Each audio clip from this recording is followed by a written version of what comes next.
Also, like, when somebody finds a joke offensive, right? When does it matter and when doesn't it? No, I mean, look, somebody's going to get offended. Somebody's going to get offended in even the most innocent joke. Somebody can find something. Yeah. Now, it all depends on. Again, you look back and you think to yourself. Every time I tell a joke, if someone is offended, I actually do feel bad about it. I really do. And when but I will look back and I'll think, who is actually the victim of the joke, right? On my Netflix special, I got a lot of hate from the trans community because I had the one joke where like British people, they use words differently. Like if I say tired, they say knackered. I said, look, there's a transvestite. They said, look, that's my girlfriend. Now, for me, like, look, one is lucky you didn't use the word tranny.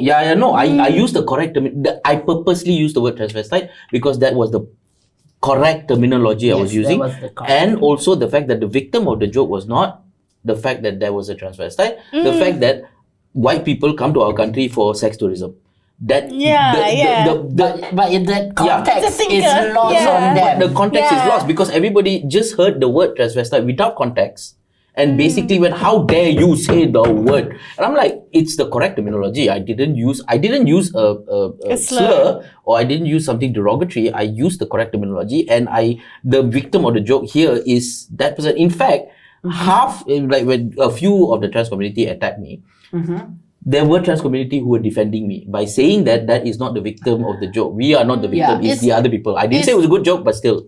It's always kind of funny because we do cut our comedy specials and put it up there to promote our next show. And when it goes viral, I dare not read comments because the comments sometimes are too overtly. I know my comments.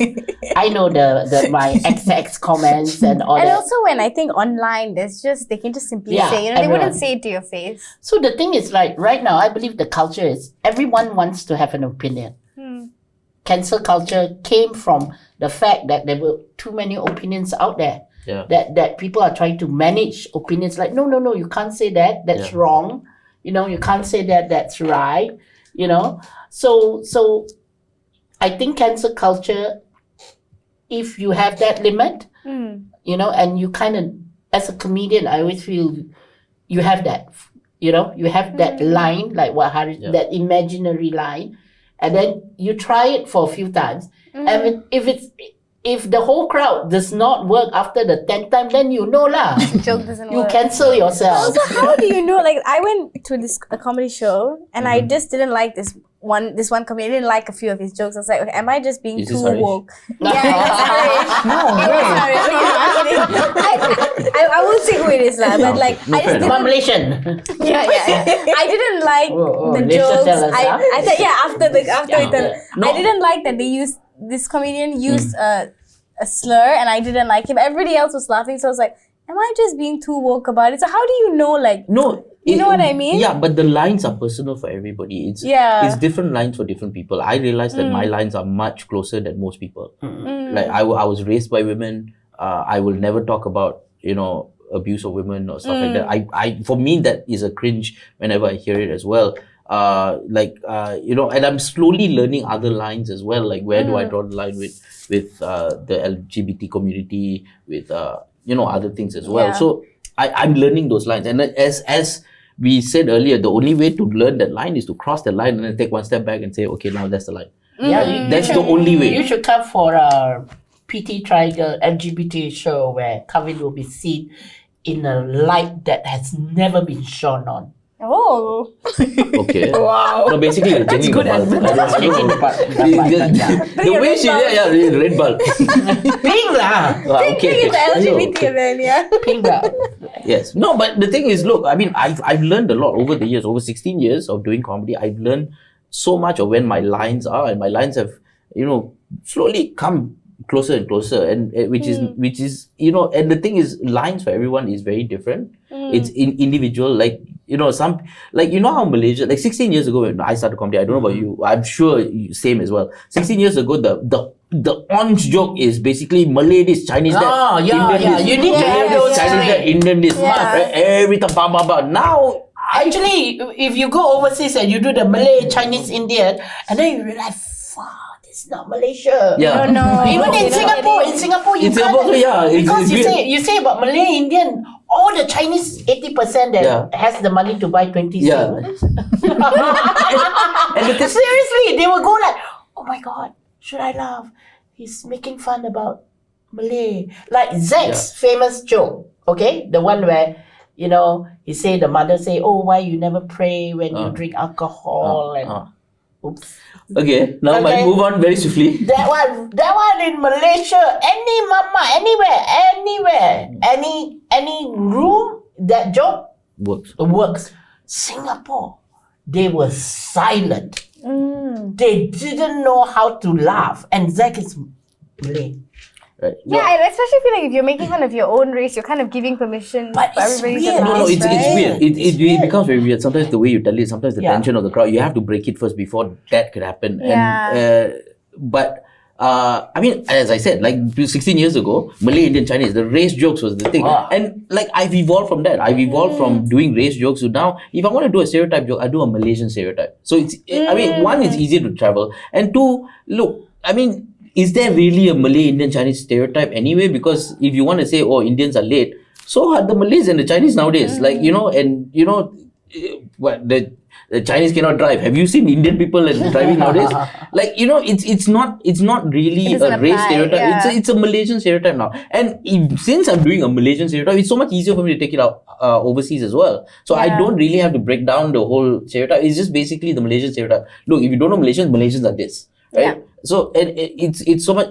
So we all evolve as comedians, and we all draw our own lines as well. Yeah. And audience is the same way. So they will get offended at things. And the thing is that, look, you have to kind of ask yourself the question: if you feel good enough to tell a joke, and you know your justification of who's the victim, who's not, then you're okay. I think that, you know, you draw your own lines, and if you purposely cross the line and you don't come back, then maybe you should realign where you see lah.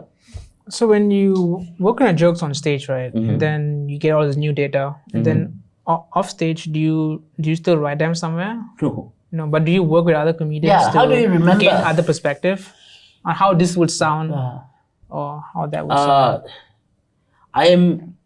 I'm lucky to be blessed with that. I don't want to say a photographic memory, but my memory is very good, where I can remember things very well, especially if it hits. I mean, I have forgotten a lot of things that, you know, should be remembered as well. But the thing is that I do. Yes, there is some workshop sometimes. Okay. But like even my special, I wrote it 1 week before the show. That's dope. Yeah. Wow. No, don't be proud of that. It's one of those things where I had 3 months to write it. I also have ADHD. They always self-diagnosed. I actually you hear Kavin. Kavin will give you 20 minutes of what he thinks, how he's going to tackle his issues, and all the things will come up. The ADHD, the dyslexia. Okay, I only got 2. Photo memory. No, the photo memory just came out today. Okay? And then one more. Photo memory. That's not a learning disability. That's a learning ability. Okay. What else you have? No, it's just the 2, dyslexia and ADHD. And most of the time, it really comes together. Okay. 45 What is it? minutes. This is cancel culture. Can we cancel her, please? People talk about disability. You're like, I don't know. And then his interpretation of how I move my arms. Wildly. Anyway, but I do have ADHD, and the thing is, I get distracted very easy. So I start writing, and then eventually I'm just like, okay, TV, phone, and I am actually on Ritalin sometimes to write. One more? Yes, Ritalin. Yes. What is Ritalin, John? ADHD drug. Yes, so it basically comes to ADHD. It's not one more. It's the same thing. Okay. But you're telling us something else. Yeah, no, I'm just saying that I do. It's a medicine. Okay. For ADHD. Yes, it's like saying I take Panadol for headache. It's the same thing. No, finish Drink it. the water. Yeah, but I get now writing a jokes thing because like now I also seldom write because if I think of something and if I write it, I just like You forget about overthink it. it, right? Yeah, so if I keep it in and not write it, even if I forget it, if it's funny enough, I'll remember it. Yeah. Yeah, so I try not to. So you don't write at your shows? I'm trying not to do that. Like Just just improv. Okay, it's a bad habit, I have to say. No, because it's you not. know- There's no right or wrong way, but because yeah. the other day If it when works, it works though. Here's the thing, like I did a show in Joke Factory called Explicit Show. Okay. Okay. Why? But you're such a clean comedian. I know. Was it explicit enough? It wasn't actually. Okay. So the host goes up, dies. First act dies, second act dies, and Okay. I'm closing the You have host. to understand that dies means didn't do well. Oh, Yeah, yeah. God. No, Okay. she's thinking like Sorry. the host went up and died. Like, Actually, I thought they bombed, okay? Same thing. So beforehand, I prepared a list of stuff to do, and then I see these 3 guys dying. I just toss it away and start talking to the crowd, and just somehow I managed to break the crowd. So Yes. and then the second show I did the same thing because the ex for me just died. So I couldn't prepare. I was like, there's no point preparing this kind of shows. So you did crowd work. Yeah, and it went like amazingly well. And then that's why I realized I was like, you know what, maybe I should Do more crowd work. do more crowd work. That's where your strength Yeah. lies. I wouldn't say that, but I'm still testing it. no, crowd work is a muscle. I think the more you work it out, Yeah. the better you get at it. And it's one of those things where you have to practice. We were talking about doing a workshop on crowd work, you know. So recently I finished my Singapore show, and then the next day I did a workshop with Sam for crowd work, and the open micers came. There were about 10. There were 2 that did like magic and comedy. Adrian? I think so. Adrian and another guy. But what got me realizing you can do a workshop on crowd work, but a lot of time people are afraid to talk to the crowd, and they don't listen. Yeah. Like I've seen when comedians want to do crowd work, but to a point where they stress the crowd. Yeah. Yeah. No, because okay. But I mean, of course, Yeah. people like you and me. No, we no. have done I it think before I now. think We've people all do done that. that, People yeah. stress the crowd because you go in, you're not getting what you think, and you start to panic. Then you start to squeeze harder. That's when you start to stress the crowd. Yeah. And knowing 90% of crowd work is knowing when to pull out, knowing when to like, okay, you know what? Maybe I ease off the brakes. Just like sex. So when it comes to like the political situation in Malaysia, right? How do you like joke about it? Because of course, like it's not like what you were saying, like how comedy like puts a mirror up to society. It's like very nice and almost important for comedians to joke about it. But how do you do so in a way that's safe, or do you just go for it and hope you're safe? Yeah. I mean, it's even never on- safe. Even on our show, we're like always like, because we kind of pushing the woke agenda a little bit. You know, are we always being safe? No, I think it's very different medias where yours is out there in the air where people can click and watch, and then things can happen. Ours, however, is an audience. Yeah, but there's social media now. I don't think. Yes, I know there is, and people put up the clip, Video. and then you get police reports in Kuantan Why Kuantan? because that's where Prakash got his one. And I know because they called me also because they thought I was Prakash. Oh my god. Did you give them your IC? No, it wasn't that bad. But no, the fact that I think politically, it's not that bad because I think what happened a few years ago. Remember your show in the Comedy Club KL in Zouk? Oh yeah, Yeah, that one was a that one Singapore was show. a big because I actually said a joke and mentioned the person's name. Yes, you said 20 minutes of the joke and you mentioned a lot of people's names. Okay? And people got someone in the crowd, because it was a corporate crowd, got upset and called this thing. And Special Branch came to subsequent, not to her shows because she said it, they came to our shows. Right? They came to Time Out shows. Because subsequently. it was a timeout. No, the one you did was for the Comedy Club KL in Zouk. And then the next Why show, did they come to timeout? because the next show was Time Out. So they came for the next show, and then the next show after that was my show with Comedy Club. So they Okay. came to that show as well, and you could see very clearly that these people were just, two guys who were just uninterested in the comedy with a recorder and orange juice. So you know who they were. right? And I forgot about that. Yeah, so that happened, and I remember that my uncle, who is retired police officer, and he went to Bukit Aman, and he saw that all of us have a file in Bukit Aman. Everyone. Everyone, you, me, you don't have.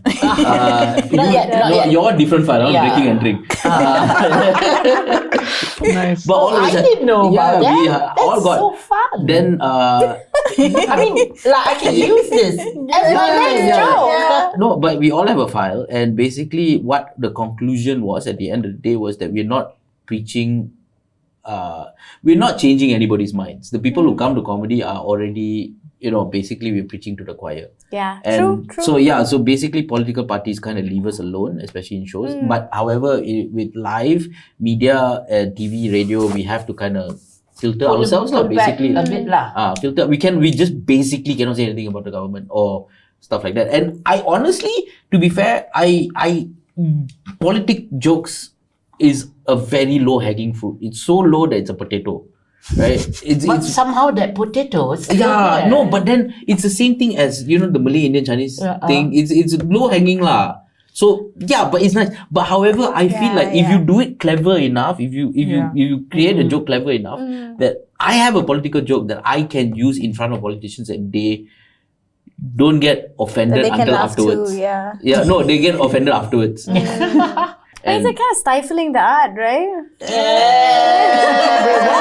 There are. If you are an artist, If you're clever enough, you there's can say anything you want enough without them ways. knowing that you are saying it Correct. about them. Now, Fair again, enough. it comes back to that, but at the end of the day, it's just like America now, right? Would you lose the thrill? Yes and no. I mean, look at America. They have the Daily Show, which is basically a political satire show. Yeah. And people still watch that. We watch it. We love it. Yeah, we love it. Like, in a sense that we almost so much so that we sometimes dream about having this much freedom and we can talk about, like, if you watch UK shows, they make fun of the Queen, no problem. Tarahal. At the end of the day, I think yes and no lah. The answer, short answer no. Yeah, long answer yeah, maybe. Well, as a person also, how far do you want to go to push this agenda? As far as I can. Yeah. Would and if let's say you say, okay, as far as you can. So let's just say hypothetically, if something happens and they put you in the lockup, you're gonna okay with that. You're gonna be okay with that. Let's see. No, actually, but you remember that one short period when we did have that freedom? We did. When was that? 2018. Yeah, 2018. Okay. March for like 2 years? 2018. May 2018. Was it even 2 years that we had it? 1 year lah. Well, we know the biggest thing that happened to a friend of ours who was an ex-radio DJ, and he was called out, put in jail because of something which he forwarded about one of the royals. Okay, yes. I know. It split my mind. I'm like, who is she talking about? Like, I have to give him that. She was trying to communicate with you there. no, but no, that's why I said, remember when we had that freedom though, when PH won. And For What did you do? But they had, I feel like everybody was a bit scared. because we knew that, Traumatized little people, bit, like suddenly, like, when you join a cult and then you're locked up and then suddenly you enter the world, you're still a bit cautious about, like, oh, are you going to give me Kool-Aid? So it's every cup of water. Yes. but I remember, like, we had a show, like, I had a show with the Chamber of Commerce or something or other, and I did a show and the Minister of Works was there, all PH lah. So and I was like, Can we? Can I? And I did. I just did one political Pushed it a joke. bit, yeah. I pushed. They laugh, and I'm like, More. more. And then at the end, I just thank them for like winning, so that I can make these jokes and not not have the fear of being arrested. And they were like, okay, yeah, fine. I went to Penang. I remember, like, Lim Guan Eng was there. I was making jokes about him to his face, and he was like, yeah, okay. He laughed. He came up to me afterwards, like, hey, good jokes. and they were okay with it. And remember when there was this one guy who made a joke about Mahathir, and they wanted to arrest him, and Mahathir said, no, don't arrest him. Like, it's fine. He can make jokes about me.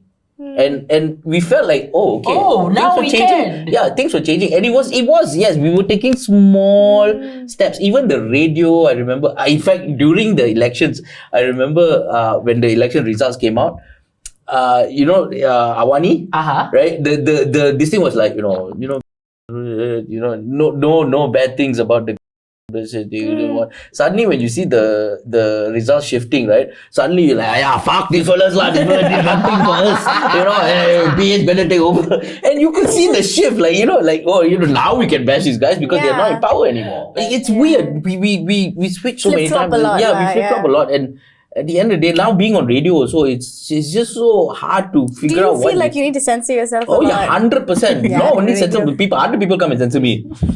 You can't say things that it sometimes feels so innocent to say, and they were like, no, you can't say that. You're like donation. The word donation is banned nowadays. Oh, on the radio? Yeah.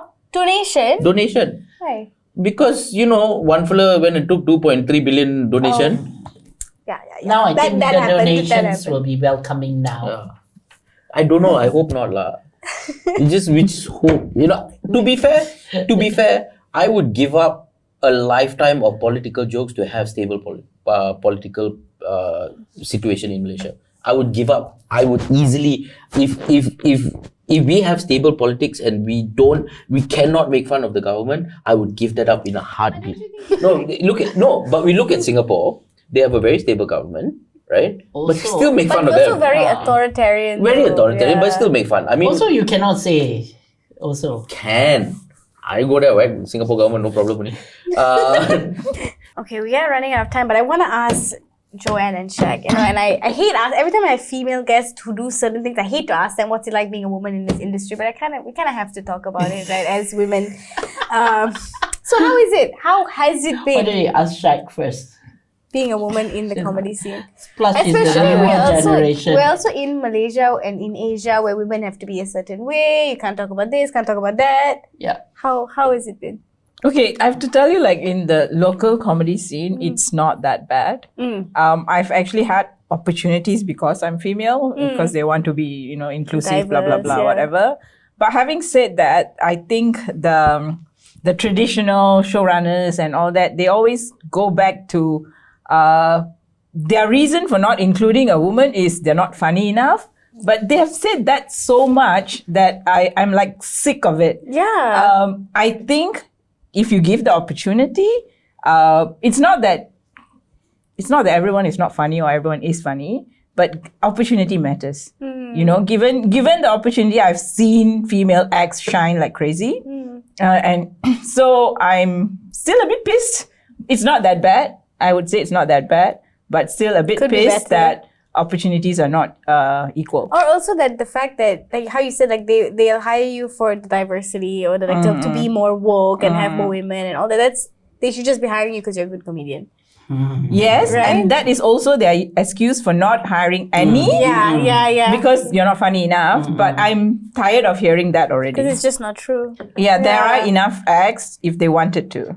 Yeah. If they wanted to. To. You see, when I started comedy, none of this bullshit happened because I had to fight anyway. We're talking about 32 years ago. Yeah. That's why when Harresh tell me, oh no, it's not a man's, I'm like, you haven't been in my shoe 32 years ago where I not only have to fight with men, I have to fight with drag queens. It's double. Both are lanjiao. Okay? One the lanjiao, one the lanjiao. Yes, but both are lanjiao. I have to be funnier than the drag queens. I have to be bitchier than the drag queens. And then when I cross over to the comedy realm where everybody is like, comedy, comedy. Who's these people? I tell you, some of them are dead already. That's good. Oh, that one. Okay. It's still the same thing. I have personally interviewed so many international female comedians. One of them, Sherzia Mirza. She came around twice. The first time I interviewed her, she was so different. This UK Pakistani comedian. All right. I still remember I was in Capital FM, all female. And I asked her the same thing. And she's like, Joanne, when I'm on the tour bus, the guys will be in front of the bus and they'll be like talking cock, and then they realize after 45 minutes I'm at the back, and they'll be like, "Oh, Shazia, do you want water? Do you want something? The way we are treated, none of you will ever be felt because you guys are guys, unless you can, what do you call this? What's the word? Where Freaky Friday." Oh, the switch. You Freaky Friday. yeah. Come on. Kavin is a celebrated comedian. Okay. Celebrated. Celebrated. Netflix. Yes. What? Celebrate what? Yeah. Everybody celebrates everything. Okay. But you see, I come from an era where I was the only one. And don't forget, I have to be funny in a gay club. I have to be funny in a comedy club. Then the only reason why at one time people put me on, okay, this was after a whole lot of, she doesn't do her own joke, she doesn't write her own joke. All her jokes are like, like the boom boom boom star with comedy cabaret. Yeah, all from joke books. All this that I had to do, and I took all that, and I'm like, fuck y'all, I'm going to write. And that's when they cannot say anything, right? And because I always tell female comics, they are not going to give you chance because you're a female. Yes, now because it's like, we have 6 guys, better we get one female. Internationally, now you cannot do a show that has 5 men. Yeah. Cannot. But still, in Asia, you are able to get comedy festivals with 20 male, 1 woman. 1 woman, And I did question the person about it. Everyone knows, So every time you say, no lah, we treat women the same, it's like bullshit. This is all just bullshit. But I do tell the women comedians, whenever I get a chance to see their act, is you need to get better, because when you're good, they cannot deny you. Yeah. And that's where I am. I've done, in the last 3 years, I have done Australian Fringe, both Fringe, Adelaide, Melbourne International, and another one which is an LGBT tour around Sydney, Canberra. And it's so funny that because I am good, people over there book me. But over here, whenever the boys get around, it's always like, let's get everybody, yeah. Okay, wow. Yeah, maybe we get a female. It's always like that, right? Yeah. It's always like that. And no matter you want to say that, no, we give female the correct opportunity. No, we don't need your correct opportunity. But again, like, I'm telling you, Shaq, be fucking good, be better. Because That's what women have to be, though. We just have to be better. Unfortunately, because I have felt this. Maybe not here, because I walk around with my balls out, because I produce my own show, so I don't need to beg for shows, So for me, I don't experience that now, but trust me, it took a long while. Okay, 32. I am 32 years in fucking comedy. I'm still doing it. I'm still trying to learn. And I'm still bettering myself. But don't ever come and say, no, it's the opportunity for women are now so many. I'm like, Brutal. And this is why I didn't want you to die on that hill, Harresh. You're only saying it as a boys' game because predominantly the ones who is actively participating are men. I mean, just because women are not making a choice to step on a stage doesn't mean it's a boys' game. No. So, Joanne, do you want to spoil a lineup? What, the lineup? The lineup. I would do it if Kavin does it in drag. Supposed to do it next month, but then he bailed. I know. You keep asking me next month cannot. I cannot because I'm doing my tour. Next month, every time you ask me, I'm touring. Bad timing lah. It's okay. Do Chinese New Year we do. Alright, so my last question. So if there's somebody out there wants to get into stand-up, how do you do it? How do you... No, don't. Just Don't bother. Be a digital... What do you call it? Digital marketing. Digital marketing. Go to college, do a degree, just get a job. Because the comedians like us now have to pay these digital marketers. I know, because... To marketers digitally. Because me and Kavin share the same person. Yeah. Yeah. So, trust me, he salary is more than us. We don't even have a salary. Yeah.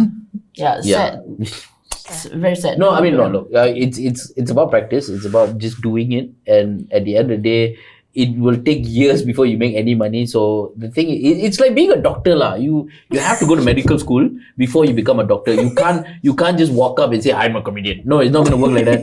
It takes years for you to become a comedian. It takes years of practice, and eventually, if you do get good enough, you get good enough. And the rejection rate is quite high actually. Like, you know, every like You gotta be ready to. you gotta be ready to step up. Like, you know, you and also listen lah. Yeah. People give you advice. just shut up and listen lah. Yeah, shut up. Listen, Sometimes people tell you don't do something, and then they go back and do it again, and you feel like slapping them, you know. Yeah. And then you can't slap them. Yeah, because nowadays, but anyway, so I usually use you to slap them, but you cannot. cannot really, no. Cannot. Yeah, back pain. So no, but you know, it's hard work, is what I'm saying. Yeah. It's hard work. How long did it take you to make money from comedy? Are you making money from comedy? It makes about $7 a day. How long it took me? 7 years. 7 years. Wow. No, why you laugh? Can't believe you're laughing at me. I just got my show. Shaq. That was so inappropriate. Like immediately, like 7. Wow. Very expressive. With the And when I say That's a long time. when I say make money from comedy, I don't mean Like $100, $200. Yeah. That one there, hello. My daughter is 9 years old, also can Yeah. get. But I'm talking about like Substantial enough. substantial That money. it's your main Like you income. can quit your job type. Yeah. I take back my laughter. Okay. Mind you, she still has Yeah. salary from her other job. Yeah. Teaching special children. Yes, correct. But for me, I mean, my message is to any woman that wants to try comedy. Trust me when I say that it's going to be harder. I mean, women, when we start, it's always harder, but you need to persevere. There are communities out there. There are new comedians, old comedians, female comedians, non-gender binary comedians, you know. Go seek them out. Be their friend, you know. Like Shaq has an amazing group, you know. Perhaps those who want to try new comedy could go and talk to them. Talk to them honestly. You know, say, hey, I want to try this, you know, but I'm scared, but this is what my jokes is about. And funny enough, every time I do a workshop, more female come, you know. And I think the last workshop that I had with Light FM, there was another Indian girl as well that came and did a slot. And now she's doing like shows with the other guy who's not Neto. Who's the other guy that's not Neto? Looks like Neto, but it's not Neto. I forgot his name. No, who's the female? I seen her in shows. Her name Is this in show. Piramina? Yes. Oh, okay. No, but no, I think a lot more women join your workshops is because I think women feel safe. Which Yeah, is fine. I'm No, I'm very happy to do female workshop. Not only because I personally feel when I get women together, Yeah. they are more expressive with the stories they wanted to tell. Whether it's PMS, whether it's wanting to kill their husband secretly and their children I and also all wanna that. kill- You I know, also wanna kill their sometimes you know all this thing. You know about you know whether or not to wear a condom. You know, No, I mean, not them, but this is a story that actually happened to me. I was driving in my car. I saw a nice young Chinese girl, her flat tire, right? Okay. So and she looked like she didn't know what to do. She was just standing there looking distressed, and I thought to myself like, I should help, Okay. right? And Being a gentleman myself, Okay. right? Then what I parked in front. I opened the door. I walked out. Immediately she walked in and locked the door. Right? and now that at only first. happened with the other comedians. No, at first I was like, why is this racism? And then I looked at myself in the mirror and I thought, correct, 100%. Good job. You should do this. And I got back in my car and I left. Right? No, and it's correct. Like, I sometimes downplay the fact that, you know, women have to feel safe doing things as well. Like, if I, you know, do a workshop, may not be a lot of women because they don't feel safe. And, you know, I'm glad that It's not only you do safe, that. it's also different type of, I guess, you can expand the material a little bit more. Yeah. Because you kind of understand. No, I mean, where when we you're do coming from. when we do beginner workshops and stuff like that, it's not that I'm not talking about women. Having a daughter myself, I realized that women have to be extra safe at everything. Yeah. Everything, like it's just like that. It's just like the daily fear of yeah, I might die. Yeah, you might die Every day. Yeah, I'm the type of person who will walk into a war zone for no reason because I don't have that fear, and I cannot empathize, or I cannot imagine what you'll go through. For example, every woman in Malaysia has a scarf or something. So in case someone like me with my nenen out want to go and buy nasi lemak or want to go to JPJ nowadays. You need to Or cover. you're getting in a Grab. Cover it exactly. Up. It's because people stare. Of course, Kavin has nenen, which nobody want to see. That's the problem. people would like I to take out the scarf also. People like, nah, man, just go. Just like people pay me to keep it on. So keep it up. I mean, come out because right now there are a lot more stories that you can tell. Yeah. Whether or not you're a woman, whether or not you're a guy, whether you're non-binary, whether you're drag queen, trans man, there is so many stories. And what's beautiful is like I've been checking out Melbourne International Comedy Festival this year because they couldn't have us, right? So they had everyone else. But the kind of acts that are now on stage, there is so many variety. So fresh.